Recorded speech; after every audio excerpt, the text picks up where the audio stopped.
This is Offerings by Susan Palwick. The little people feed on anything that's evil, Matthew's mother told him when he was very young.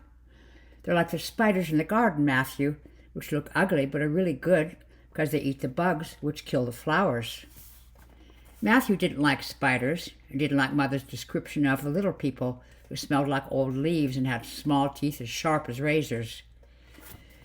They really aren't that different from Nutmeg, Mother always said, which made Matthew bathe the dog once a week and screamed whenever she found another dead squirrel in the kitchen, so he guessed that she wasn't as fond of smells and teeth as she claimed.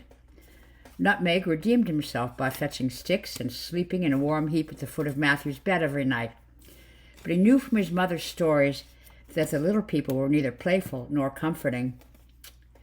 They saved your grandfather's life, she told Matthew. She'd tell him the story when he was helping her bake cookies in the kitchen, when she was knitting sweaters for him to wear to school, or on wet days when he couldn't play outside. It was when I was a little girl. He used to drink all the time, and he turned bad. Oh, so bad, Matthew. He was running around with other women. One night my mother tried to kick him out, and he broke all her best dishes. The set from England that was decorated with real gold leaf. He just took them off the shelves and started smashing them on the floor. She tried to stop him, and he hit her. And then he tried to hit me too, but she got between us. She was a big woman, so she hit him, and he fell and knocked his head against the table. Maybe he passed out then. I don't know. Anyhow, she dragged him outside and left him there and locked the door. It was raining. I made her go back out and turn him on his side instead of on his back so he wouldn't drown from the water running in his nose. Oh, I was scared. I thought he was going to die. Mother kept saying, "Your real daddy died a long time ago. Your real daddy was loving and faithful and didn't break things. The whiskey killed him, Miriam. Don't cry for that mean drunk out there." But I did anyway. I went to bed and cried myself to sleep. In the middle of the night, I woke up because he'd started screaming out there in the rain. He kept screaming, "Go away! Go away! Stop hurting me!" I ran into my mother's room and got under the covers with her, and she said, "Don't be scared. Nobody's hurting him but his own demons." And finally, we heard him say, all right, I'll stop, I promise." And then he stopped screaming. Mother got up and let him back in. Oh, he was scared, white as a sheet and shaking like a leaf. He told us how the little people had come up to him in the dark and bitten him all over with their sharp little teeth. There were too many of them to count, he said. They gnawed at his fingers and toes and nibbled on his legs and chewed on his nose. They drank his blood the way he drank whiskey. He knew he was going to die. He promised that if they didn't kill him, he'd stop drinking and fooling around and hitting us. And the minute he said that, all the wounds healed up like they'd never been there at all. All the little people went away because he wasn't evil anymore. And he kept that promise, too. He never touched a drop after that. He got a good job and bought my mother new dishes and never looked at anybody else. He was a wonderful man after that, loving and faithful, just like my mother had said. Whenever anybody asked him what had made him change, he said, "It was the little people. I thought they were going to kill me, but they really saved my life." Matthew was fascinated by the story. Matthew's father hated it. "It's crazy nonsense, Miriam. Matthew, your grandfather was having DTs and seeing things, that's all. That's why the bite marks healed up like they'd never been there. They hadn't. You've never seen one of those critters, have you?" "Have you ever seen a germ?" his mother countered. "No, of course not. They still make you sick, just like little people made my father well." Germs smelled like Listerine, and the little people smelled like dead leaves. These invisibilities were every bit as real to Matthew as Mother herself, who smelled like warm cookies, or Miss Summersong at school, who smelled like lavender, gave him special books to read, or Daddy, who smelled like gin. As Matthew grew taller, Nutmeg became progressively better at killing squirrels, and the books Miss Summersong gave Matthew became more difficult. Daddy smelled like gin more and more often, and Mother liked cookies less and less. They fought in the evenings when Matthew was supposed to be sleeping, as he lay in bed with Nutmeg curled heavily on his feet, chasing squirrels in her sleep. To escape the words Mother and Daddy hurled at each other, Matthew thought about Miss Summersong's books, some of which were about magical kingdoms, and some of them were about science. Matthew believed as completely in both as he still did in the little people. He knew from the rustlings and scamperings he heard at night they lived in the woods just beyond the house. Sometimes, during a lull in his parents' fighting, he heard soft chewing noises outside, imagined the little people feasting on evil. But he could no longer tell if they were a protection or a threat. Squirrels, Daddy said once, when Matthew described the noises, but it couldn't be squirrels. Nutmeg, who could hear a squirrel from 3 miles away through a thunderstorm, always slept soundly through these disturbances. You see, Mother said, Nutmeg isn't scared of them, and neither should you be, Matthew. Your father, on the other hand. Raccoons, Daddy said, refilling his orange juice glass with gin. Muskrats. Maybe a bunch of bunny rabbits are having an orgy and the dog isn't interested because their tails aren't long enough, okay? Jesus, Miriam, you have the kid believing in flying saucers if you keep this up. You're disgusting, she said. Eat some breakfast like a decent... I'm not decent and I don't want breakfast. I want a drink. I hope they come and nibble you bare as a corn cob and take all your bottles. And do what? Pour them down the sink the way you do? Hey, Matt, little critters actually live in the plumbing. Didn't you know that? Your mother's been treating them to a party every night. Oh, she likes them a lot less than she says, and she says she does, and she's trying to drown them. It doesn't matter. There's enough for all of us. Here, kid, try some. Matthew's mother started screaming at Daddy then. Daddy only laughed. I better go wait for the bus, Matthew said, ignoring the proffered glass and giving his last piece of bacon to Nutmeg. His stomach ached, as it always did at breakfast. He knew he'd feel better as soon as he got on the school bus. One morning when Matthew was 10, the bus didn't come. But a heavy snowstorm the night before.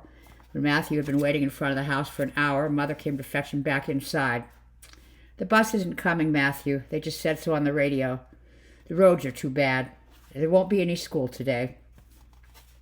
Matthew followed her into the house along the narrow path he'd shoveled for himself earlier that morning. Daddy sat in the kitchen, his hands clenched around a mug which held nothing but coffee. Mother must have emptied his bottle the night before, though Matthew wasn't sure when she'd had time. The fighting from his parents' bedroom had gone on until dawn, long past Matthew's ability to block it out by thinking about schoolwork. He hadn't even been able to hear the little people over the din. Look what you're doing to Matthew, Mother had yelled, and Daddy had answered just as loudly. Matthew's fine. Nothing's wrong with him. What's Matthew got to do with it anyway? I want to go to school, Matthew told them, his stomach clenching. Didn't want to have anything to do with it. He wanted to be with Miss Summersong with her silver-braided hair. Miss Summersong had been giving him books since he was 5, who could make him forget about the drinking and the fighting and living in the woods so far from everyone else. Why can't I go to school? Because of the roads, Mother said. Daddy let go of the coffee mug and pressed his hands flat on the table to keep them from shaking. It didn't work. Matthew, if you really want to go, I'll drive you. Get in the truck.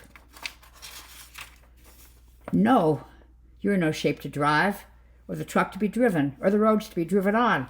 School's probably closed anyway. Matthew, take your coat off. Daddy clenched his hands into fists and jammed them into his pockets. The radio said it was open. You heard it, Miriam. Well, I'm sure Miss Summersong won't be there. Miss Summersong's always there, Matthew told her. Matthew, he doesn't really want to take you to school. He's just looking for an excuse to go to town and buy more liquor. Don't you understand? He understood, but he didn't care. His father would go to town anyway, and if anything was moving toward the schoolhouse, Matthew wanted to be in it. The truck was aged and rusting, the roads nearly impassable. Daddy cursed and clutched the steering wheel, while Matthew prayed and clutched his books. He prayed to Miss Summersong and to the little people, both of whom were much closer than God. His prayer to Miss Summersong was simple, please be there. He asked more complex things of the little people, things he knew they probably couldn't grant, things he didn't know if they'd be able to understand because he wasn't sure he understood them himself. Please don't say I'm evil, he prayed. Please don't call me evil for wanting to go to school and giving Daddy an excuse to go to town. Please stay outside the house. Please leave me alone, and leave Mother and Daddy alone, too. Don't eat us. I don't want to be eaten, and I don't want them to be eaten, because then where would I live? I'll give you anything you want, but leave the 3 of us alone. He prayed all the way to school, but you didn't know if his supplications were appeasing the little people or only catching their attention. As Matthew walked into the schoolroom that morning, it seemed as if the little people must be very close and very hungry. Not even the sight of Miss Summersong waiting for him, smiling because he was the only one of her 15 students who'd managed the trip through the snow, could make him feel less afraid. I won't give you regular work today, Matthew, because the other children aren't here. We'll just do special things. So they talked about the books she'd given him, about the Arabian Nights and Oz, the biology book, which had pictures of a man's body stripped of its skin, of its muscles, finally even of its organs, so that just the bones were left. They talked about rocks and stars and animals, but through all of it, Matthew kept thinking about Daddy driving in the snowstorm and the little people in the woods. Finally, Miss Summersong said, "Matthew, what's the matter? You seem unhappy today." "Nothing's the matter," Matthew told her. It was too complicated. If he told her what had happened, she might be angry at him for coming to school at all. He wondered if she could tell he was lying. But she only sighed and said, "I have something to show you. I'd meant to save it until the others were here too, but I think maybe today would be a good day for it. Wait here." She went to the closet at the back of the room and came back with a microscope. Matthew had only seen microscopes in books, being used in clean, orderly rooms by people who wore white coats and wise expressions. Microscopes were as foreign and incomprehensible as banks and satellites, and it had never occurred to Matthew that he might one day be allowed to handle such a thing. The slides Miss Summersong showed him, of bits of flowers and seeds like battleships under the lens and tiny insects' eyes grown into faceted jewels, managed to make him forget about the snow and his parents for a little while. He looked at a speck of dust and saw a mountain. He examined a downy feather and saw filaments as rough and gigantic as a monster's tentacles. But he was putting away the most beautiful slide, a fragment of butterfly wing as intricate as some distant city. It slipped from his hands the same way the road had slid under the wheels of the truck and shattered to shards on the schoolroom floor. Matthew cried out and bent to retrieve the pieces, but they were too small. Even had he been able to gather them all up again, he never would have been able to reassemble them. "I'm sorry, Miss Summersong. I'm so sorry. I didn't mean to do it. Really, I didn't." She frowned at him and said, "Of course you didn't, Matthew. It's all right. We'll clean it up."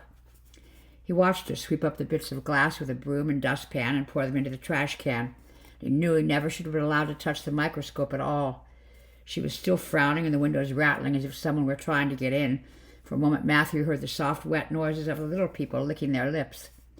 "I'll do extra homework if you want me to, Miss Summersong. I'll pay for it." "It was an accident, Matthew. You don't have to do anything." The frown deepened, and Matthew stared at the floor, wondering if she'd stopped giving him books now that she knew he couldn't be trusted with anything. But she only said very gently, "Matthew, look at me. Do you like yourself?" He stared at her, bewildered. He could easily have answered questions about fractions or muscles or flying carpets, but this one defeated him. Miss Summersong watched him steadily as if he were a slide under the microscope. He didn't know what she wanted him to say. If it hadn't been for the storm and the little people in the woods, he'd have turned and run outside. His father's horn honked from the road, and for once Matthew welcomed the sound. "I have to go now, Miss Summersong." "Saved," she said. Matthew wondered why she sounded sad. "Well, Matthew, I guess I'll see you tomorrow." "Are you going to give me any homework?" She looked thoughtful for a moment. Yes, I am. Tomorrow morning I want you to tell me 3 things you like about yourself." He blinked at her, feeling lost. "That's my homework? No reading?" "No reading. Reading's gotten too easy for you. My job's to challenge you, Matthew." She smiled then, but she didn't look happy. The trip home was worse than the trip to school had been. The minute Matthew got into the truck, he knew that Daddy hadn't gone home at all, but instead had spent the entire day in town drinking gin. The inside of the car reeked of it. A half-empty bottle sloshed on the dashboard. A full case slid on the back of the truck. "Stocked up," said his father, remarkably coherent. "Got lots this time. She'll never find it all. Did you have a good time at school?" "I broke a butterfly slide," Matthew said. "Yeah? So? Have some gin, kid. You'll feel better." "No, I don't want to." That was the money for groceries, he thought, for milk and bacon and dog food. They won't do anything but fight once we get home. There won't be anything to eat for dinner. Mother will blame it all on me because I wanted to go to school. His mother met him at the door, crying as he'd known she would be. Matthew, sweetheart, come inside." "What about me, Miriam? Do I get to come inside too? Do whatever you want, she said, tugging Matthew into the house. Knew that something was very wrong. Something terrible must have happened for her not to start screaming because Daddy was drunk. Matthew, she said, sweetheart, I'm afraid. Where's Nutmeg? The dog always threw herself on Matthew the minute he got home. The house felt empty and too quiet. What happened to Nutmeg? His mother twisted her hands and turned away from him. This afternoon, she started barking the way she does when there's a squirrel, you know. I didn't want to let her out because of the snow, but she kept barking and scratching at the door. So finally, I did.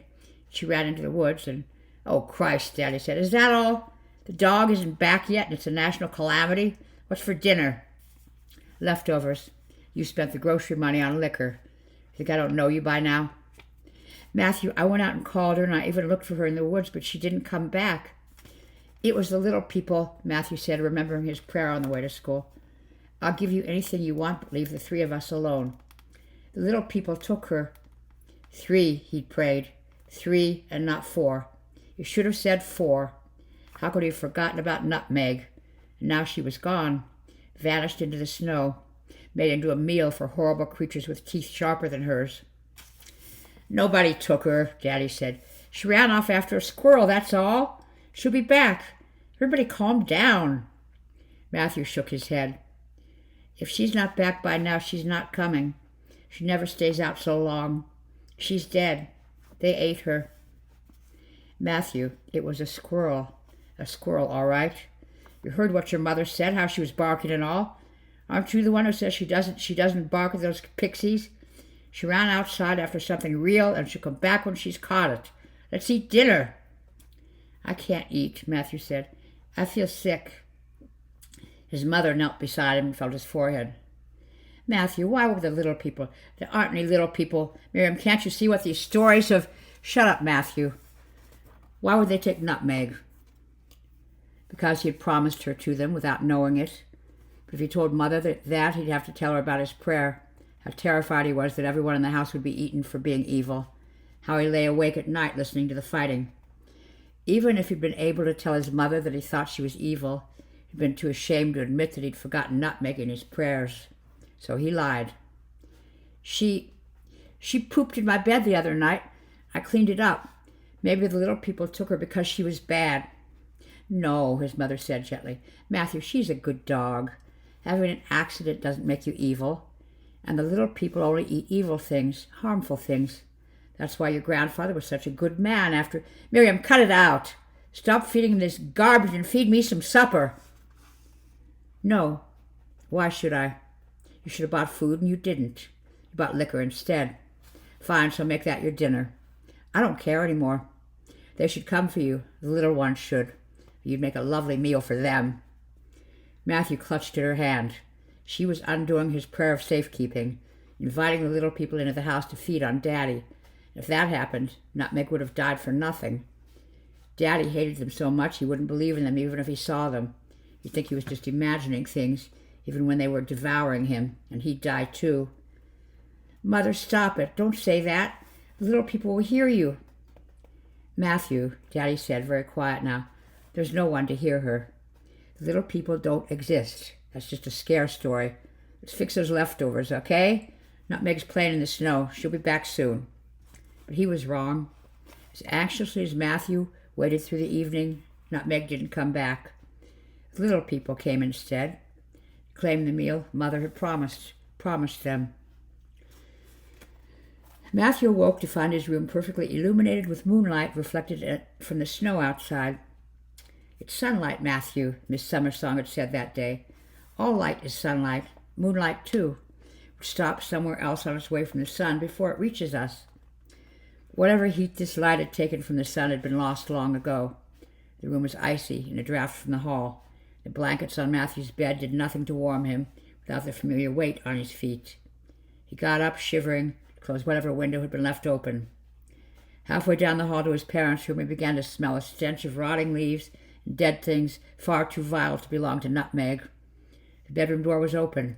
Matthew saw the little people climbing in through the open windows, which was causing the draft. They crept in one by one, as silent as cats, to gather around the bed where Matthew's parents slept, oblivious, his father unconscious from gin, his mother from despair. They looked incredibly old, those little ones, standing no higher than Matthew's knee, dressed in tattered clothing woven from moss and twigs, bits of shredded fabric that they must have found in the woods. Their faces were as wrinkled as raisins around gleaming eyes and teeth which showed like needles in the moonlight. And they were thin, skeletal, gaunt, bones like twigs poking through their decaying garments. For all the times Matthew had heard them feasting, they looked as if they had starved for centuries. Nearly gagging from the smell, Matthew crouched in the hallway just outside the door. He was too afraid of drawing attention to himself to call out, "He's not evil, not always. Some things about him are good." How could he explain to the little people how parts of his father could be loving and other parts so horrible when he couldn't understand it himself? They kept climbing in the window. Looked as if there were hundreds of them now, swarming around the bed, clambering onto each other's shoulders. Matthew imagined them taking Daddy apart like the man in the biology book, stripping away first the skin and the muscles and organs till they found the part of him that was evil. Maybe they only wanted his liver. Miss Summersong said that the liver took poisons out of the blood. The doctor said that Daddy's liver was swollen. Matthew remembered, too, a fairy tale about a witch who stole people's livers to make magic with. But even if the little people only took Daddy's liver, he'd still be dead. Could Matthew somehow convince them to take something which could grow back? A strand of hair? A fingernail? A cell? And then he remembered the biology book again, which told him that he'd grown from 2 cells, one from each of his parents, and he knew those cells must have been bad ones. Daddy was evil for drinking. Mother was evil for summoning the little people. But Matthew had helped his father get out of the house to buy liquor. He'd called the little people before Mother had. He'd prayed that they wouldn't think he was evil. Even the prayer had only proven how bad he was, because he'd forgotten to include Nutmeg. Little people didn't want Daddy at all. Matthew was the one they'd come for. He turned to run, knowing he was not only wicked but a coward. And the little people saw him at last and scampered to surround him before he could move. They began making a low, horrible sound, a cross between a chuckle and an idling motor, as their eyes and teeth caught glints of moonlight.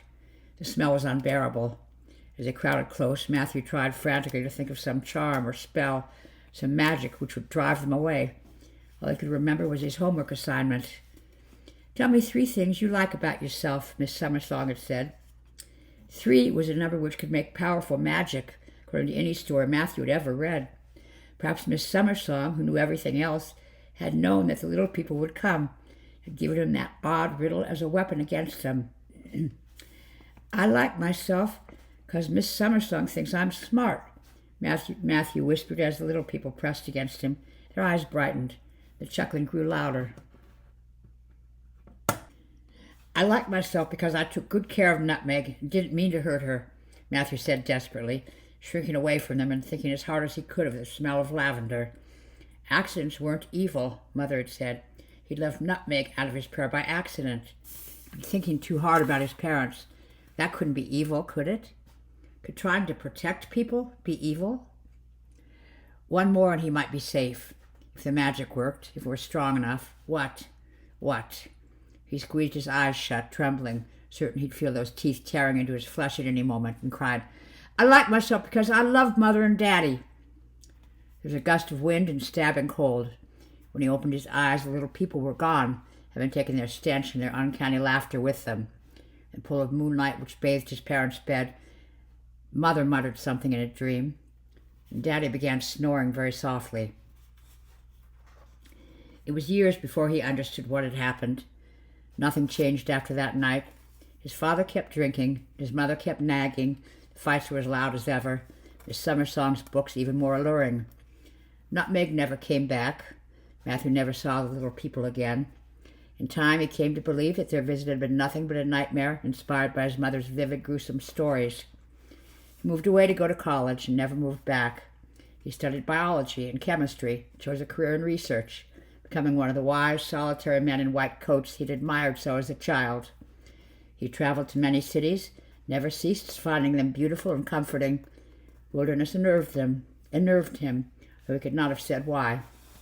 Nor could he have explained fully why he neither prayed nor drank, why he handled lab equipment with a care considered extraordinary even by his colleagues, Why, he married a woman whom he had first noticed because she smelled like lavender. He was successful in his work and happy in his marriage. He and Molly bought a spacious home in a suburb luxurious with lawns and swimming pools, had a daughter who grew livelier and more inquisitive with each passing year. He gave Katie the books he had loved as a child. He wasn't displeased when she spent more time ice skating and playing softball than doing homework. Her ability to make friends awed him. Because his daughter's childhood was happier than his own, he believed himself safe. When Katie was 16, she began coming home from parties later than she should have, her eyes glassy and her breath smelling of beer. Molly talked to her gently. Matthew tried to be gentle and failed. When Katie's grades slipped, he screamed at her, saw her withdrawing from him. When she began stealing small amounts of money, he retaliated by searching her room. Preoccupied with his daughter, he became careless at work. He dropped a culture dish on the lab floor one day, couldn't understand why it took him an hour to stop shaking. One Saturday afternoon in May, when Katie had stormed out of the house, hurling curses over her shoulder, Matthew went on another search and destroy mission. He found 2 cans of beer stashed inside Katie's winter boots, carried them as if they were live grenades to the kitchen sink. His stomach clenched at the noise the liquid made running into the drain. "No," he heard behind him and turned to find Molly standing in the kitchen doorway. "Matthew, that won't work. She's just out buying more. You know she is. Or getting someone to buy it for her." She took a few steps closer and put a hand on his arm. "Matthew, you're doing what your mother did. You know it didn't do any good. Don't you remember?" He pulled away from her. He didn't want to remember.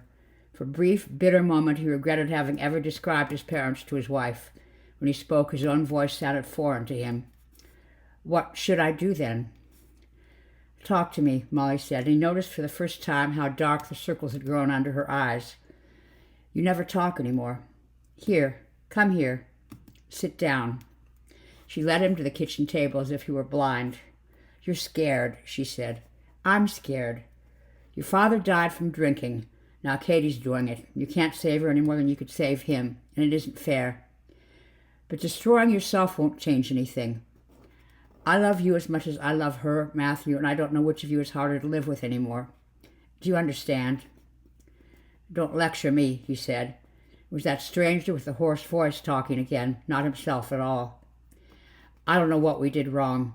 I'm not going to stand by and watch her. For God's sakes, Matthew, we're better parents than most, and of course you're standing by and watching her. That's all you've been doing for months, watching and yelling." "Now you're blaming me," he said. "No, I'm not. You're blaming yourself. You think she inherited the tendency from you, and that means you have to do something about it. Well, you can't do a damn thing. Nothing you've tried has worked." Matthew rubbed a hand over his eyes. His palm smelled of beer, and suddenly he felt ill. All those years of work, of study, of success, the beautiful home in the beautiful place, the family vacations, the piano lessons. Molly was right. He'd done everything he could think of to protect Katie. It hadn't worked. It hadn't been good enough. He'd failed. A breeze smelling of warm, wet earth blew in through the kitchen window. He thought he heard a throaty, chuckling noise outside. Silly, he told himself. There were no forests for miles, and it was just a dream. But suddenly his tongue tasted of garbage and rotting leaves. He was cold, despite the warmth of the day. "Matt," Molly said, "what's wrong?" He couldn't look at her. He stared at his fingers, remembering the sharp pieces of butterfly slide on the schoolroom floor, the gleam of moonlight on pointed teeth. Could trying to protect people be evil? If he'd let the little people feast on his father that winter night, would Katie have been safe? "Matthew, your hands are shaking. What is it?" He swallowed. "Did I ever tell you about that nightmare I had when I was a kid?" He knew he hadn't. He'd never told anyone. Why should he? He'd outgrown his mother's superstitions. It had only been a dream. "No," Molly said. "Tell me now." So he did, trying to laugh as he told her about his mother's stories, about Miss Summersong and Nutmeg in the freezing midwinter night when little people had come to claim the evil in the house. "It was just a dream," he said when he was finished, and then, smelling her perfume across the table, "I think I fell in love with you because you reminded me of Miss Summersong." "Thank you," she said gravely and smiled. "I fell in love with you because you were the first man I'd ever met who admired bacteria and remembered the titles of all the Narnia books. Matthew, what if the little people were real? If they were, it didn't do any good. Taste of garbage was gone. All he could smell now was honeysuckle. He got up and went to the window. The front yard stretched smooth and vibrant and empty to the road. A red sports car sped by too fast, filled with shouting teenagers. Katie, Matthew thought, his fear returning. I drove them away with Miss Summersong's charm. I didn't let them have anything evil because I was afraid they'd hurt us. I was afraid my father wouldn't believe in them even when he saw them there, and that they'd kill him. I think you're wrong, she said. I think they went away because you fed them. Why didn't anything change? Why didn't the evil stop? Because it wasn't evil at all, but illness and ignorance. Because the only evil you can give away is your own. Look, your grandfather gave up the behavior that was hurting him and his family, right? Well, maybe what you fed the little people that night was your belief that you were evil. Maybe that's what was hurting you most. Does that make sense? No, he said, and heard chuckling again. He gripped the windowsill and peered outside into the beginning of dusk. No one was there. Go away, he thought. Go away and leave me alone.